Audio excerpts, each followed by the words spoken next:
Good afternoon, everybody. Welcome, welcome. Come on in. My name is Tim Sorens, and I am the both meaning and place-based innovation track leader. And it is a great, great honor to be introducing Catherine Hoke and some of her team here. Let me tell you a little bit about her. She's a French-Canadian immigrant who made her entrepreneurial debut at age 8. She later became the first girl of the Davis High School boys wrestling team. It was on the wrestling team and on the mat that she developed a noteworthy endurance for humiliation. To this day, she owns the school's record for being pinned the fastest and the most in the first year.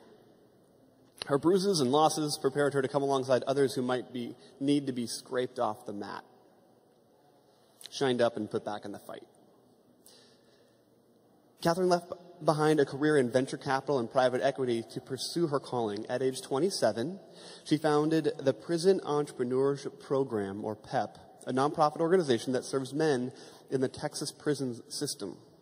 PEP was nationally recognized for its groundbreaking results, including a recidivism rate of less than 5%, and an employment rate of over 98%. Driven by her hatred for injustice and a true love of the underdog, Catherine founded Defy in 2010 after being given her own second chance to lead.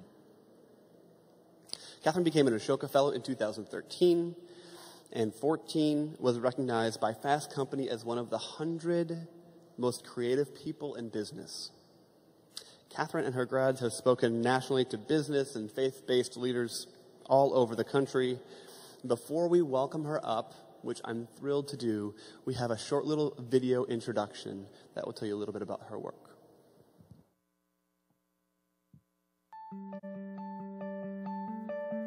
We're going to do a visual exercise right now.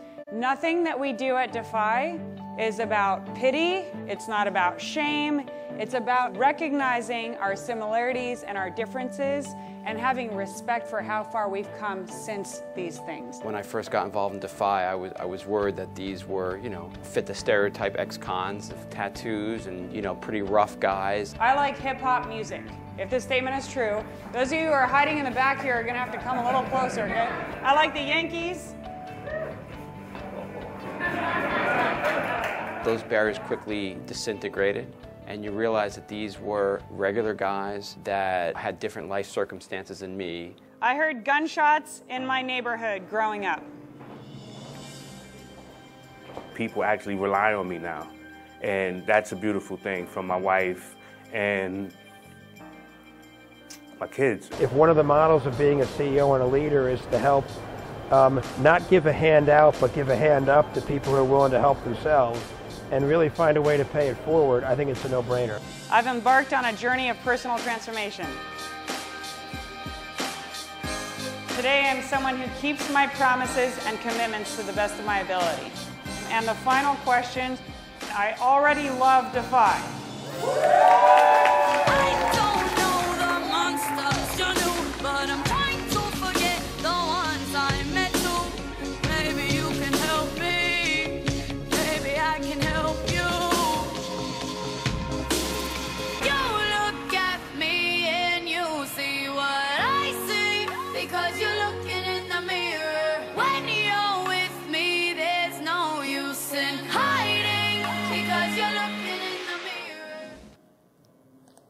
All right, good afternoon, and thank you for being here. Thanks.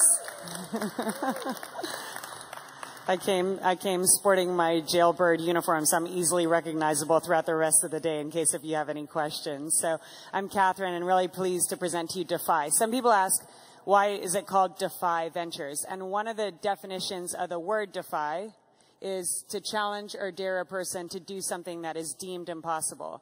And a lot of times when we talk about our work to people, they think that what we do is impossible, that redeeming people with certain criminal histories is impossible. So we are all about defying the odds. We're about defying perceptions and stereotypes and statistics. Our mission statement at Defy is that we transform the lives and hustle of business leaders like yourselves and people with criminal histories through their collaboration along the entrepreneurial journey. So I'll just get started here with a simple question. Who cares? Not, in my opinion, not enough people at SoCap care. You care because you're here right now, and we really appreciate that. I'll tell you why I care about this issue and about making a difference in it. When I talk about our work, people are like, oh, that's nice, but it's not really for me. I'd rather focus on education or working with inner city kids. You know, I wish as a fundraiser, I wish that I was selling something that was a little more user-friendly, like, you know, kids or cures or orphan baby seals or anything cuddlier than what I do. But the reason that I think it is so important in society is that if you look at the most broken communities in America, typically what is missing there is positive male role models. And so even if you provide all the inner city kids programming, I have yet to see one after-school kids program that is more effective than a father and a mother who are there teaching the values and modeling the right behaviors to their own children. And so I just don't think there's enough emphasis in America on fatherhood, on parenthood. Most of the people that we serve are men. So that's why I talk a lot about fatherhood. And that's part of why I'm really passionate about solving this problem. And another reason that I'm very passionate about it is that I work in what's called the criminal justice system, and I experience so much criminal injustice on a regular basis. Studies show that whites and blacks use drugs on equal rates in America, yet in some states, if you are black and if you are poor, you'll be sentenced at rates of 20 to 50 times that of someone who is rich and white. If you're rich and white, you can get away with nearly anything. And so the injustice and the racism that is tolerated, often on both sides of the tracks, is something that fires me up to solve this social problem. So I like to ask this question: what would it be like if you were only known for the worst thing that you've done? So I'd like you to think about the worst thing that you've done. And you don't have to share it out loud, but think about what the stigmas or the labels would be that would be attached to that. And imagine if you go to fill out your next job application or your next place that you want to rent, and at the very top of the application, the first thing that you have to say is X. Fill in the X. I believe that we're all X somethings. Cory Booker said, remember, the last 3 presidents of the United States have admitted in one way or another to doing a non-violent drug offense, and America hired these people for the top job in the land. I mean, between a cocktail of weed and cocaine, you know, the presidents in America still are able to get by, yet our jails and prisons are filled with people who were using drugs and often selling drugs. And a lot of times that's who goes. And then they get locked up and they get out. Even if they want to transform their lives, they're still called an ex-offender and ex-con, labels that I hate, for the rest of their lives. So at Defy, I believe that we're solving one of America's most costly social problems, really redeeming this industry that is known for its high failure rate. There are 2.3 million Americans who are locked up in prison. 650,000 of them come home. They're released every year from prison. And then on top of that, there are 10 million who cycle in and out of jails on an annual basis. This all leads to 100 million Americans who are out in society who have criminal histories. And I'm not talking about petty little misdemeanor criminal histories. These are like real criminal histories. And this is a little known fact. And when I talk to CEOs who can hire people, I say, I bet you don't think about this, but your competitors are not really looking at this pool of people. They end up being so stigmatized forever that they can't even get jobs. But if you would think about giving them another chance, many people don't. Sometimes when we look at the rearrest rate, 76% nationally, some people think, well, it's just because they're criminals. No, it's because they get out and they can't get a job. And so they go back to the only thing that they've known and succeeded in. 89% of people are unemployed at their time of rearrest. In New York City, to lock up one person for just 1 year, it comes to a cost of $167,000 for one person. I mean, it's amazing. In California here, you get to trim a little off of that. It's only $47,000 to lock up one person for 1 year in California. It just comes at an enormous cost to taxpayers, and typically this problem is left to the government to solve. Private sector would rather get their hands dirty with other, again, more user-friendly causes. One of the saddest statistics to me is that 70% of children with incarcerated parents end up following in their footsteps. So we are in the business of breaking legacies of incarceration, of poverty, of violence, And because otherwise you'll hear all the time if you meet our Defy grads that they come from this. And this is almost what's expected. I don't know what your legacy was or what you were raised in. I was raised to go take my SATs and go to college. For many of our guys, prison is just a rite of passage for them. So I'm going to tell you my story and how I ended up in this business, because I never in a million years thought that this would end up being my life. After graduating from UC Berkeley, go Bears, I started working for a venture capital firm, Summit Partners, in Palo Alto. And then I moved to New York City, and I worked for a private equity firm for a few years. And in between there, I had a profound faith experience. I became a Christian. It changed everything for me. It messed up my priorities, my wallet, just my heart. And I had this brand new heart for injustice. And I didn't really know what to do about it. But I was seeking opportunities for how I could use my skills to make a difference. And I wanted to be able to combine my business negotiation and deal hustling skills with my new heart for injustice. I never thought that it would be in the prison industry, though. I used to think that anyone who was locked up was pretty much a scum of the earth. My only experience with anything criminal was that when I was 12, a good friend of mine was brutally murdered. And so I just thought that's not for me. But when I was 26 in New York City, a friend of mine, she was a JP Morgan executive, said, hey, what are you doing in 3 weeks? Why don't you fly out to Texas to go to prison with me on a visit with Chuck Colson of Prison Fellowship? And I said, no, thanks. But then she told me about how some of the most amazing redemption stories that she's ever seen come out from behind prison walls. And the way that she was talking, I could just feel my heart buzzing. And I had been praying for an opportunity to make a difference. And so I said, fine. And I flew out there to Texas. I'd never even been to Texas, didn't care about prison. And I went there, thinking that maybe I was going on a zoo tour to see some wild caged up animals. And when I arrived there, I felt convicted over the ugliness of my own heart. I felt so ashamed for the way that I could, especially as this grace-loving Christian, how I could be so condemning and label other people and write them off. And as I started to speak with them about what landed them in prison in the first place, I became fascinated because I had been trained as a venture capitalist to seek out opportunity. And I realized that many of these men before me that I was meeting behind bars there were proven entrepreneurs. As drug dealers, as gang leaders, I started to ask them questions about it and realized that many of them have excellent management skills. They come up with great sales strategies, and they understand differentiation in the market, and they're running for-profit businesses. The one thing where they really screwed up was on their risk management strategies because they all got busted and ended up behind bars. But I wondered what would happen if we transformed their hustle. What would happen if all these skills that they have, all this charisma and this leadership was transformed into a legal So anyway, very long story short, after that visit there, I ended up jumping ship from my New York City job, moving out to Texas, and started what became Prison Entrepreneurship Program. And this was 10 years ago when I was 27 years old. And at PEP, or Prison Entrepreneurship Program, which is still going today, and I think it's one of the most successful prison rehabilitation programs in the country, we worked inside the prison system. 80% of the men that we served had committed violent crime, the most stigmatized out there. And we equipped them with a combination of entrepreneurship training skills and holistic life skills to become really successful. And then we also equipped them after they got out with everything from housing to continuing education and introducing them to angel investors.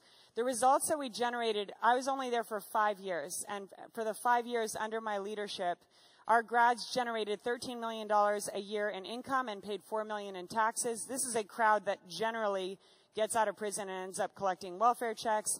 We had a 98% employment rate. A lot of this is because we were able to recruit 7,500 executives and MBAs who were willing to take a chance and say, yes, I'll hire you in my company. They funded, our grads started 60 companies that we were able to get financed through angel investors, and the recidivism rate of PEP to this day is less than 5%. So when I started this, I had no idea how to run a nonprofit, how to get going. I just went all in. I had, when I was 27 when I started this, I had $50,000 in my savings account. I invested it all. I gave it all to PEP. It wasn't enough. I got down to like $200 in my account. I had a 401k. I took the early hit penalty. I cashed out. No plan B. And that's how I built this thing. But along the way of building it as a rookie first-time entrepreneur, I made so many mistakes. And some of the mistakes ended up becoming very costly to me. So I don't like to tell this part of my story, but I do, because it's why I'm no longer at PEP and I now represent Defy Ventures. So along the way of building up PEP, which was such an awesome ride in many ways, I was married that entire time. I was married for 9 years, from 22 to 31. And at 31, I found myself unexpectedly divorced. And in the wake of my divorce, I made some decisions that I'm not proud of. I ended up having some relationships with people who had been released from the prison system. So it's not illegal, but it was a very bad judgment call. It was a terrible leadership decision. It went against my spiritual values. And I regretted my decisions so deeply. I had like serious shame over it. The one thing that I did well in my crisis was that I was honest about it. And when I was approached did you do this? I said, yes, I did. And then the media liked it. And I used to open up speaking engagements by saying, what would it be like if you were known for the worst thing that you've done? And then this became my own story. So it went out in the media nationally. It went out globally. And I felt like I was covered in the thickest wall of shame. I hated my own guts. I didn't want to walk outside. I felt like I had screwed up the calling that God had given me. I wondered what would be next. I didn't have any money. It was like, this was 5 years ago. It was the deepest depression of my entire life, and I really didn't know what to do next. But at the same time as the media went out, what happened was I got 1,000 emails of love and support, and what are you doing next, and we believe in you. And I didn't have an answer for what I was doing next, but I couldn't believe that people were willing to love me even though I had made these big, huge mistakes. And so I took the next year off. I went and got more therapy than I care to admit. I had to get my life back on track and rebuild. And in that year off, I thought, what am I going to do next? And I didn't really know. But as I thought back to the best days of my entire life. And here's a picture of some of the best days of my entire life here. It was our graduation day inside the Texas prison system. I went through 11 of these graduations. 50% of our guys had not even graduated from high school. And we would bring them up on this awesome stage like this one right here in their blue caps and gowns that were so fancy. And we had a family reunification program. And we would pay the gas money for family members who often couldn't afford it to come out to the graduation ceremonies. And we'd have 300 members in the audience. And so I would tell the kids, if you have a daddy who's on stage right now, I want you to run up to him because he has a good gift to give you. And you see those little teddy bears in the pictures? We got these teddy bears approved by the warden, and the dads would decorate them in advance saying, my daddy loves me. And then the kids would run up, they would cling to their fathers, and the dad would say, I will never, ever leave you again. And it was those moments right there that said, that's what I live for, and I don't know how I'm ever going to do this again. I'm too tired to lead. But with the support of people who loved me, I ended up starting Defy Ventures. So I moved back to New York City after this good therapy. I also took time to evaluate best practices around the country, what is going on in my sector, no need to reinvent the wheel. 4 years ago, I very cautiously and nervously announced a concept for Defy. And it's my 2.0 approach of PEP. It's actually very, very similar, but we work with people who have been released from the prison system because I believe there's an even bigger need outside the prison walls, and we don't have to deal with the bureaucracy. It's always an opportunity for us to work our way back in. Today, Defy has a staff of 11 members, and we have a really awesome governing and advisory board, and we've built out the organization to be scalable. I had mentors who had my back through my transition. And they said, go big or go home. Texas, or PEP is still statewide in Texas today, so they said, build something that can be national. I didn't know how to build something that could scale nationally, but this is my challenge even to this day. So at Defy Ventures, I'll show you what our, who we serve here. We serve men and women with criminal histories. They have felonies. Some of them are very serious. They've served an average of more than 5 years.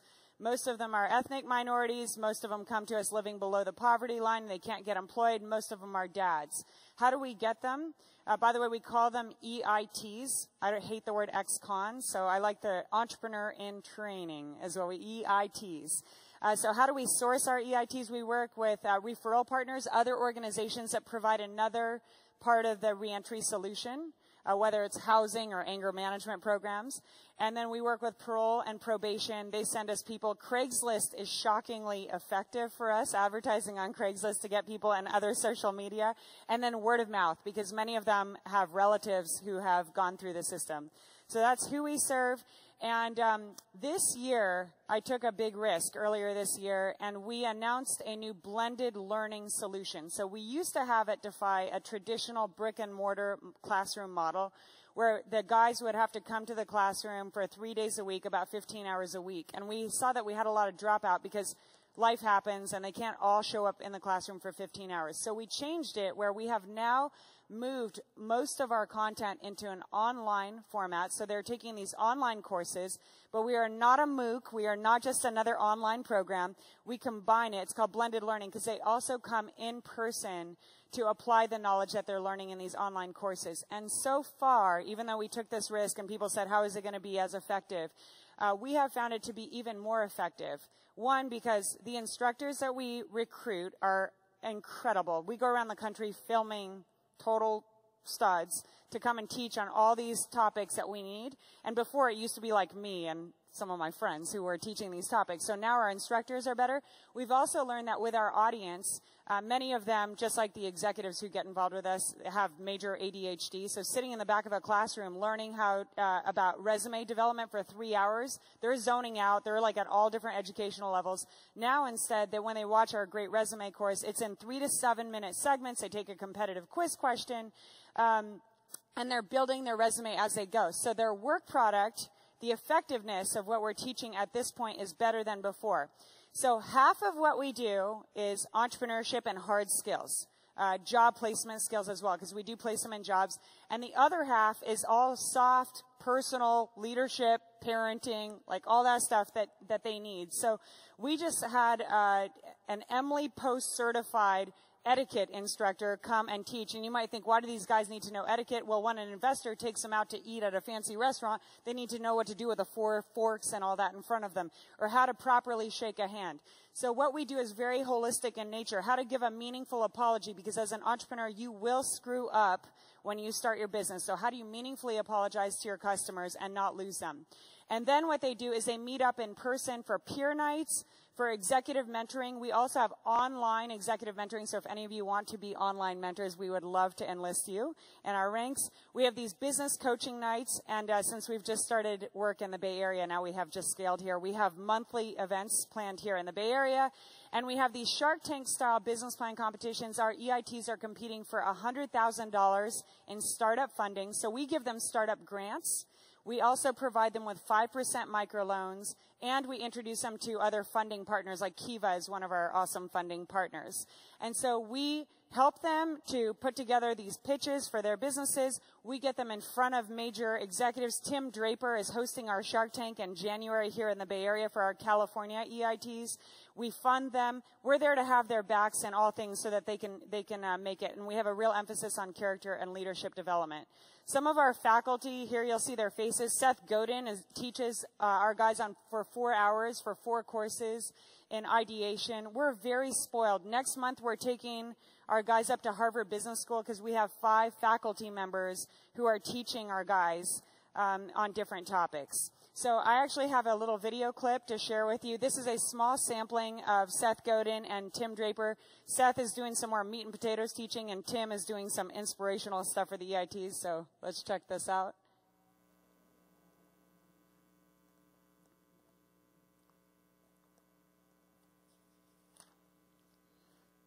It's easy to hide. It's easy to hide from saying, I can't start a business, I don't have any great ideas. I can't start a business, I don't have anything original to do. And I'm calling your bluff. No one asked you to invent something. All we're asking you to do is put your whole self on the line to make a huge promise to people and then keep it. But the promise is, I will solve your problem, not I'm a genius who's inventing a new business that's never existed before. For 15 years, he's been outgunned. Bankers demanding blood refund. Companies looking moribund. Even Draper will not fund. He is the risk master. Lives fast. Drives faster. Skates on the edge of disaster. He is the risk master. Anyway, the song goes on from there. He goes through a very difficult time. All of a sudden, the salesman says, we've got it. Company's going to show a profit. And then he's so successful, everybody wants a piece of his hide. and court wants him tried, and everybody's after him because he's so successful. So that's going to be you. You are the risk master. So that's just a small sampling. And here's a picture of Tim. We do things that are pretty outside the box. We hosted a fundraiser at Madison Square Garden. It was a competitive game of basketball between our executives and the Defy Dream Team. I was embarrassed. The Defy Dream Team totally lost. The engine behind Defy is that we have in 2.5 years recruited 2,000 executives who have given 12,000 hours of time in mentoring, coaching, and judging these business plan competitions. They come from all types of amazing companies. And in terms of results now, since we started from 2012 to 2013, I spent the first year building infrastructure and getting the team fundraising. So 2012 to 13, we graduated 115 EITs. We had a 95% employment rate with them, and they declared an 83% income increase. We have them come back to us with documented financial statements. Our recidivism it's too early to tell, but it's a good indication of success that it's less than 5% with all of the executives there to help mentor them. And so that was under the legacy, the old brick and mortar model. But now with the new model in this year right here, we've already so far served 120 EITs. So we've served more EITs in the past 4 months than we did in the past 2 years over in our old model. And we're hoping that we can serve up to 200 EITs. They enter in an introductory training program, and then they can continue through a 7-month, very rigorous program. Our work has been written up in all these fancy, nice publications that help us to create awareness and get the word out. Here are some of the businesses that our EITs have started. They've started 71 companies. More than half of them are really successful as like real legit businesses. But 71 of them were actually incorporated, and we provided some startup funding to them. Pen and Pistol, you don't have to be afraid. It's like the guy learned how to make wallets while he was in prison, and so he makes these really fancy wallets. There's a pet care company, an event and catering company. We encourage them to start very simple cash flow companies that they can get off the ground quickly, that take less than $20,000 to start. We're not starting the next Facebook. We tell them that can be business number 2. So this year with our new blended learning model, we introduced, kind of by accident this early on, a de-learning or a distance learning program that allows people from all over the country to access our courses, and then they have the option of coming in person to the in-person events if they want to. They don't have to. We think it's much better when people participate in person, but it's better that they get some training than nothing at all. So in terms of our reach now, in just the past 4 months of introducing this blended learning model, this stuff is brand new for us. We are serving EITs in 7 states. And that sounds like a big statement, but really they're all in New York and in California, in the Bay Area, New York City and the Bay Area. And then we have a few that are scattered elsewhere. We are currently able to start serving anyone anywhere in the country, and even globally, I would say. And what we found is that even with our distance learning EITs, they have hustled up the funds to be able to come out to New York City to participate in in-person events, because it's all about who you know, and they want to meet people like yourselves who end up becoming our volunteers. In terms of our vision, by 2016, using our new model here, we believe that we can serve 2,000 EITs. We are also developing a Train the Trainer Academy, and that's because we get, on a weekly basis, we get requests from other people who say, hey, I want to start a Defy in my city, we get a lot of requests globally. And so we believe that the Train the Trainer Academy is actually how we're going to change the world, because then we'll say to people, here's our online courses, and to lead the in-person stuff that is very transformational, here's the secret sauce. It's not secret anymore. Here's how you do it. Here's how you fundraise. Here's how you manage to recruit this many volunteers in a short period of time. So we'll want to translate our stuff into other languages, and then we want to use our results to be able to do system reform to fight the injustices in the system. So I'll tell you a little bit about our model. I'm going to whiz through these slides, but since we're at SOCAP, I thought some of you might care about our plans for sustainability and how we get our money. So we have to date 1,300 donors. About half of our money comes from foundations, half of it comes from individuals, and a teeny little portion comes from corporations. But we're very grateful for even those corporations that have our back. We don't have any public funding to date. I'm not totally opposed to getting it. And one of the main ways that we raise funding is through this scholarship program. So we tell people like yourselves, if you want to provide a scholarship for one of our EITs, Their scholarships range from a partial scholarship of $600 to a full scholarship of $6,000. And then you get to have that person's back. We can connect you with them. And so through the scholarship program, we're able to raise them. We're raising another 20 for our California EITs right now. This year, though, 4 months ago, we had this bold move to a tuition model. And I guess we had a lot of people who were skeptical about starting to charge our EITs because they do come out of poverty. But one thing that I started noticing about everyone that we've served is that they say that they're poor and collect welfare, but every single one of them has a smartphone, and most of them wear these very expensive shoes. They have basically anything that they really want to get. And so I said, well, let's just experiment with it and see how it goes. I wish I had been doing this for all 10 years. And they've said things like college costs way more. None of our guys, almost none of them have college degrees, but most of them have taken some college courses. If my mom was paying for my training, there's no way I'd let her down. And they do say, yeah, we all wear Air Jordans that cost $250. If they cannot afford to pay for the tuition of the program, which is $125 for their introductory training, then we've introduced this Merch Madness program, merch standing for merchandise, where they can sell that T-shirt that you see right there, the Transform. They sell T-shirts and hats to pay for their tuition. And it's a way for them to work on their hustling skills in a legal way and to pay for their tuition. We show them this picture right here. When we sell them the value proposition, they're like, yeah, I guess I do own 10 pairs of those, so I guess it would be worth it for me if I want to invest in my future. Indications of success. Since we only rolled this out 4 months ago, we've taken surveys. 100% said introductory training tuition was worth what I paid. And then after that 3 weeks of the introductory training, that is $125, they have the opportunity right there to enroll in the full 7-month intensive, like the incubator and the competitions. And 83% of them enrolled in the full deal, with price points ranging from $100 to $200 a month. So what we're seeing is we could probably honestly charge more. We're not here to get every dollar that we can out of them, but when they have skin in the game, everything changes. They treat Defy like gold. It's really awesome. So in terms of tuition revenue, this year we're projecting to make a total of $200,000.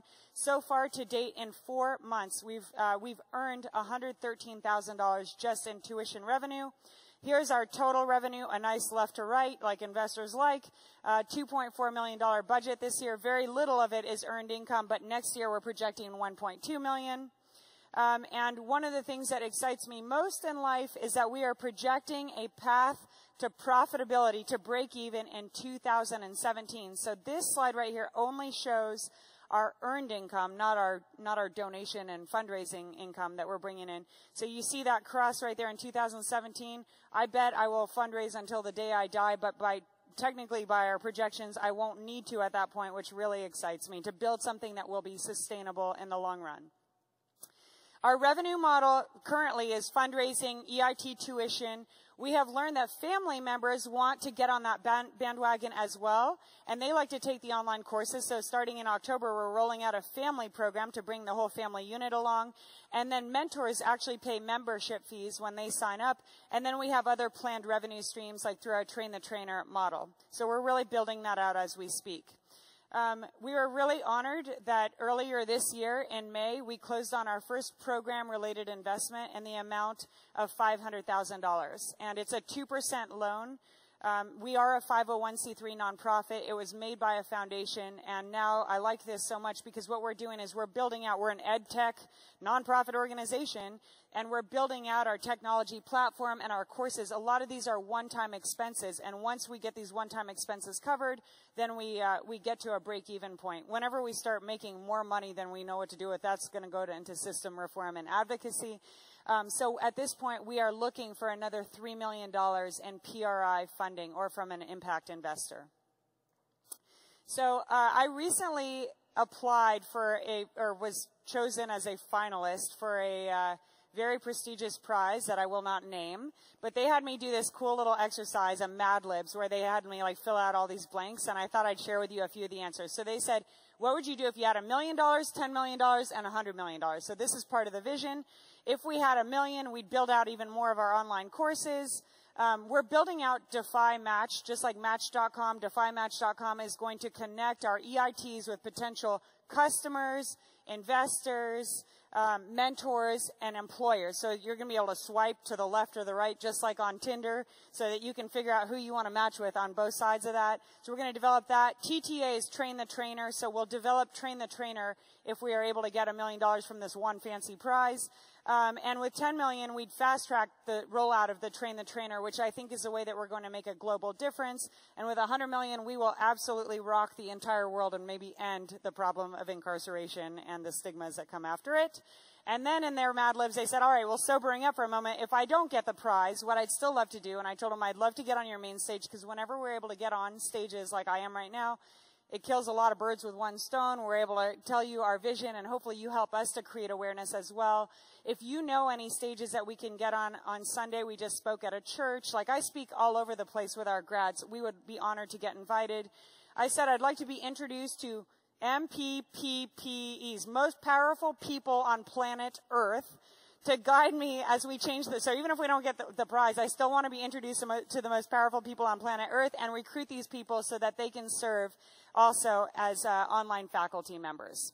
So at this point, what I would like to do is I would like to bring up our grads, because I brought 3 of them here with me to share their stories. And when I go and speak, wherever I go, I don't like to speak alone, because I think I speak passionately about the work that I do.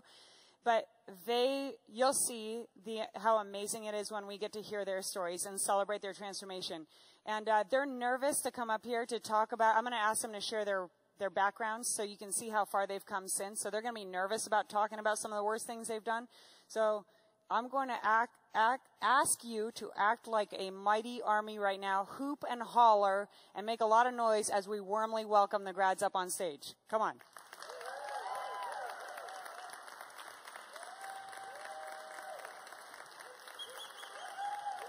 That's pretty good. A little more. A little more. That was very good. Excellent. Okay. Hi, guys. You doing okay? Yeah. All right. You're going to speak up into the mic here? Yeah. All right, great. All right, so why don't we start off, let's get the hard stuff out of the way first. Introduce yourself, your name, your age, and give them a summary of your rap sheet so that then we can appreciate how far you've come since. My name is Cos Marte. I'm 28 years old. I served a total of 5 years in prison. I've been in and out of jail since I was 13 years old. And I was running one of the largest drug services in Manhattan. How much were you making per year? I was making over $2 million a year at the age of 19. And that's about it. Okay, thank you. Hey, everyone. My name is Jamel Graham. I'm 31 years old. Summary of my rap sheet is robberies, drug sales. I've been in and out of prison since I was 14. Good afternoon. My name is Lacia Palmer. I'm 45 years old. I serve a total of 21 years in prison for armed robberies. I robbed diamond districts from San Francisco, New York City, Miami, and Philadelphia. And how many employees did you have? 17. 17. We actively recruit the most accomplished former drug dealers and gang leaders that we can find, because if they can transform that hustle, then they can also make great legal entrepreneurs with their businesses. What I like to say is no one comes out of the womb saying, I want to become a criminal one day when I grow up. It was unfortunately very common circumstances that led up to the activities, the criminal choices. So can you share a little bit, just very briefly, on childhood experiences that led up to the choices you made? So I grew up in a drug-infested neighborhood. As a child, I was jumping over needles right in my building. There was dope lines. I thought it was just a job. I thought people were just selling drugs just to get by and support their families. But most adults ask these questions to kids. They say, what do you want to be when you grow up? And most people say fireman, policeman. And I say, I want to be rich. And I became rich because I was introduced to the world of drugs. And at what age? At the age of 13, I began selling drugs, but I got introduced to drugs at the age of 11. Okay, thank you. Jamel? Growing up, my mother was really my only friend. So she passed away when I was 12 from AIDS. And just real quick, a lot of maybe half of our EITs have parents who pass of AIDS, and this is something that may not be common in some of our communities, but Lacia's mother as well passed of AIDS. Go ahead. Yeah, so she passed of AIDS when I was 12, and so I had to go find some friends, right? And the only people I can find were the same crowds that she tried to keep me away from. So I got, you know, a mixture of that plus me lashing out from not having a mother. It led me to the life of crime. For me, it was, my first experience of a handgun was at 11 years old. My first arrest was at 13. I learned the power of a gun was going to empower me to hide from poverty. I was never taught how to deal with poverty, and I started committing crime just to hide poverty. No, thank you for sharing that. Not everyone who goes to prison comes out wanting to change their lives. There are some people who just don't. And early, 10 years ago in my career, I used to think that I was smart enough to get people to change. I thought I could convince them to change. And one thing that I've learned is until they are ready for change, there's very little that we can do. So what we do at Defy is we're not here to save anyone. We're not even here to change them. We are here to provide transformational opportunities and experiences and to partner with them in their transformation. We open up doors to people like yourselves, and then change ends up coming out of that. Talk about why you made the decision to change, because going back to making $2 million a year could have been a possibility. So why did you decide to change? For me, it was a spiritual transformation that occurred when I was in prison. I was sentenced to 7 years, and towards the end of my incarceration, I got into an altercation with an officer. And this led me into solitary confinement, which at that point, I was just really mad, and I wrote out this 10-page letter out to my family, letting them know that I messed up again and that I was not coming home. The only problem was I was given paper, an envelope, and a pen, and I had no stamp to send out this letter. I also had my Bible, which was sitting in the corner of my cell, which I never opened up while I was in prison, and I just thought it was like a good luck charm. But that same week, my sister wrote me and told me to read Psalm 91 from the Bible, and I said, hell no. I didn't believe in God. I didn't want to know anything about it. But I had nothing to do. I was on 24-hour lockdown, and I decided to open it up. And I began reading Psalm 91, and a stamp fell out of my Bible. And at that point, goosebumps ran through my body, and I read the Bible from front to back, and really understood the wrongdoings that I was doing, not only to my family and myself, but the thousands of people that I sold drugs to. But that really woke me up and changed my life. Talk about, real quick, talk about some of the impact that this had, your incarceration, on your son, too. I'm going to pull up a picture of him. I'm sorry, I'm going to go back here. There we go. So that's my son. He's going to be 7 years old now. And he's changed. He's seen me come into the visiting rooms with my shackles on. And he tried to grab me. And always, every time he came to visit me in jail, he always said he wants to take me home. He threw tantrums with the correctional officers there. And as soon as I came home, I told him I'm not going back. And I kept that promise. And now he's looking up to me and knows and believes that I'm not going back. A lot of times having a family member, a child or whatever, can cause that desire for transformation. Jamal, what caused you to change? So I was released from prison in 2010, this last time. And I was one, I had no intentions on changing. But I had to work, so I got a minimum wage job. Didn't really help me pay my bills. So I started selling marijuana, and that didn't work so great either. I wasn't too comfortable doing that. Why were you selling marijuana?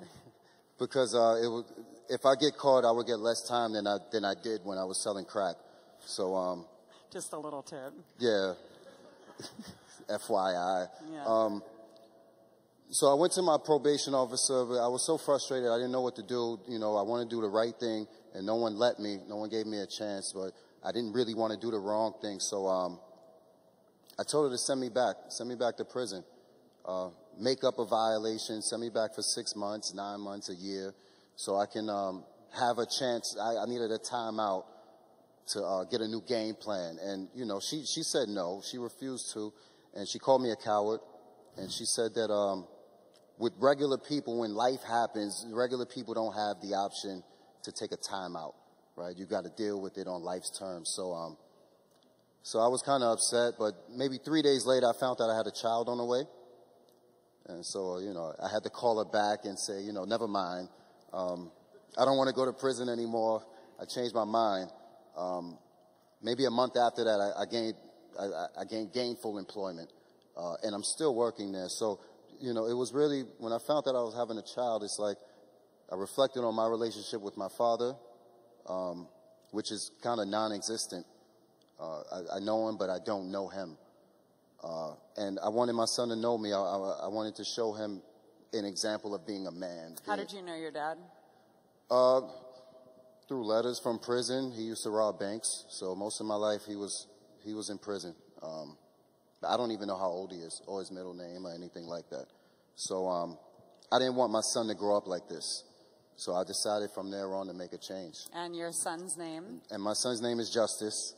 So we have high hopes, and one day he'll own my company and be here at SoCap, gaining capital. We have thank you.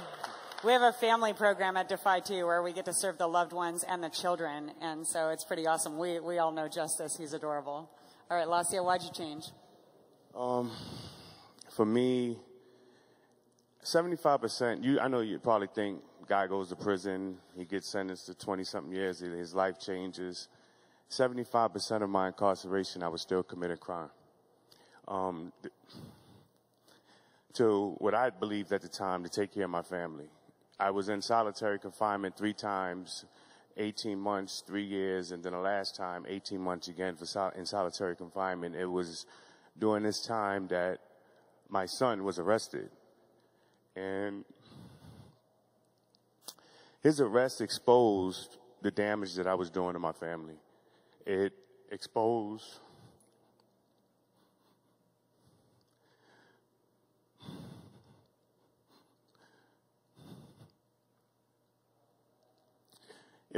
the fact that I was being a terrible father. And I was being a failure. And being in prison with my son scared the mess out of me. It threw my world upside down. It was at that point that I vowed that this is over with. I can't do it. And got my life together, and at all costs, this is what it was going to be. And that's it. Thank you. So even for those who do make that decision that they're sick and tired of their old ways and they want something new, that decision alone doesn't guarantee success. It's incredibly hard to make it after you get out of prison and don't know anyone. So they come to Defy, like we met Lacio when he was just 2 weeks out of prison, found him at a parole office, and then they enroll in Defy and they go through this super tough butt-kicking program and curriculum, and we're pushing them every step of the way because we know that they can do it. This is not like some hug-a-thug pity, like looking down, you know, we're kicking their butts as entrepreneurs. And then they go from being known as a prison number, right? You guys all know your prison number still? 06, 07, 15, 15. Yeah, it's something they say they never forget, but they go from being known broadly as a prison number or by a label of ex-offender or all these other things to now I'm so proud of them because they are founder and CEO of their own company. And that's how they can extend their hand here if you come and meet them at SoCap and introduce themselves. So give a very quick elevator pitch. Tell them what your business is. So I started a prison-style boot camp. It's a fitness boot camp, which I derived in a prison cell. I was in a 9x6 cell, locked down, and in 6 months, I managed to lose over 70 pounds. I was told when I went into prison that I was going to die because of my high cholesterol and blood pressure. And I told them I was not going to die. So I came home, met with Defy. They helped me launch Course Athletics, and I'm calling it a prison-style boot camp. I'm comparing this to a 9x6 cell to New York-sized constrained apartments. All you need is your body weight, yourself, and my instructions. So that's what I created. And so far, you've had how many customers go through the boot camp? I've already had over 150 customers in the last 6 months. Many of them are subscription revenue, regular customers. Yep, great. Awesome. So I am Jamel Graham, and I started Techway NY. Yeah, put that cool logo up. There it is. There's a cool logo. Yeah, I take pride in it. So what we are a computer repair and maintenance company that services low-income neighborhoods. The reason why low-income is because I noticed in New York, most of the top repair companies refuse to enter these neighborhoods. If you call them for service, you will have to bring your machine to them, and it's across town, and then they're going to overcharge you. So I charge affordable prices.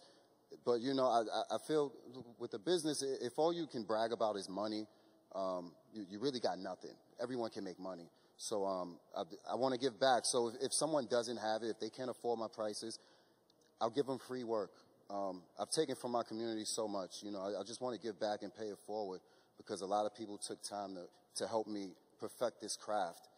So I just want to help my community. So if they have a busted cell phone or computer here at SoCap, they can find the guy with the bow tie. I can magically find some tools somewhere and, you know, remove the viruses. Yeah. Okay, great. Thank you. Las? For me,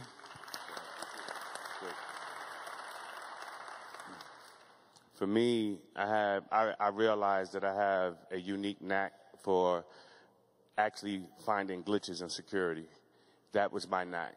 But what you also didn't realize that during the course of my 20 years in prison, I've learned the law. And I combined those two skills, and I created Legal Tech. Legal Tech creates complaint management platforms for companies. And instead of taking money or hurting people pain-wise through financial means, I'm actually helping companies save millions of dollars now by protecting them or insulating them through lawsuits from either the employees or the consumer model. That's what I do now. So if I want to protect myself from potential lawsuits, I can talk to you here at SoCap today? Yes, definitely. Okay, excellent. Thank you. And Kos, what are you offering them here at SoCap? So tomorrow morning at 7:30, I'm offering a free prison-style boot camp. Just bring yourself some workout clothes. I'm conducting it right. We can meet up right here in Formation. If you want my card, I'll give it to you afterwards. I'm being tweeted as we speak. You want to give them a little sample of what they're going to see here? So, give me your deck. You have it? All right. So Kos also invented this card deck, which you can order today if you want to from him. You can place your order.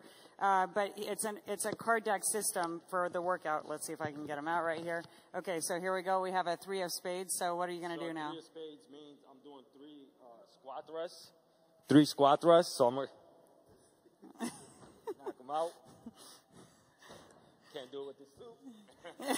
He's trying to show off. And then you don't have to do this one too, but a 4 diamond. 4 diamonds mean 4 diamond push-ups. Okay. So, and you keep going through the deck this way. So he has a special deck. It's not a normal card deck. So if you want to see Kos afterwards or at 7:30 a.m. tomorrow, then he'll be here. Final quick question for you here. Talk about what it's been like when volunteers have had your back, because we're going to invite you to join us for our Bay Area events if you'd like to. And when people like them have come out to the training center to participate in your mentor, what's that been like for you? So my mentor has a multi-million-dollar company, and I feel special and humane that he takes out his time to help me out and develop a business plan, help me out to pitch. I wasn't able to speak in front of people before, and now I can speak fluently and articulate myself correctly. It's been an amazing connection that I've gained, and I feel grateful and hopeful for it. Many of our EITs just say that when people come, it makes them feel human. Such a simple thing, but you showing up gives them life again. So I'd like to share with you, this is my wish for the world. My wish is that we'd be moved by empathy to recognize people for who they are today and not for the mistakes that they made yesterday, so that millions with criminal history can unlock their potential. And that if we do go around asking ourselves, what would it be like if I was only known for the worst thing that I've done?